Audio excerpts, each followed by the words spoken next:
قریش نے جو حیان کے بیٹے ہیں نے بیان کیا، ان سے ثابت نے اور ان سے انس بن مالک رضی اللہ عنہ نے بیان کیا کہ ہم رسول اللہ صلی اللہ علیہ وسلم کے ساتھ ابو سیف لوہار کے یہاں گئے۔ یہ ابراہیم رسول اللہ صلی اللہ علیہ وسلم کے صاحبزادے دودھ پلانے والی انا کے خاوند تھے۔ حضور صلی اللہ علیہ وسلم نے ابراہیم رضی اللہ عنہ کو گود میں لیا اور پیار کیا اور سونگھا، پھر اس کے بعد ان کے یہاں پھر گئے۔ دیکھا کہ اس وقت ابراہیم رضی اللہ عنہ دم توڑ رہے ہیں۔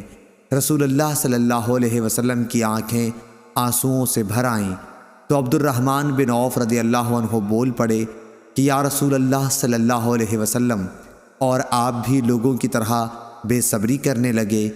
حضور اکرم صلی اللہ علیہ وسلم نے فرمایا، ابن عوف، یہ بے صبری نہیں، یہ تو رحمت ہے۔ پھر آپ صلی اللہ علیہ وسلم دوبارہ روئے اور فرمایا، آنکھوں سے آنسو جاری ہیں اور دل غم سے نڈھال ہے، پر زبان سے ہم کہیں گے وہی جو ہمارے پروردگار کو پسند ہے، اور اے ابراہیم، ہم تمہاری جدائی سے غمگین ہیں۔ اس حدیث کو موسیٰ بن اسماعیل نے سلیمان بن مغیرہ سے، ان سے ثابت نے اور ان سے انس رضی اللہ عنہ نے نبی کریم صلی اللہ علیہ وسلم سے روایت کیا ہے۔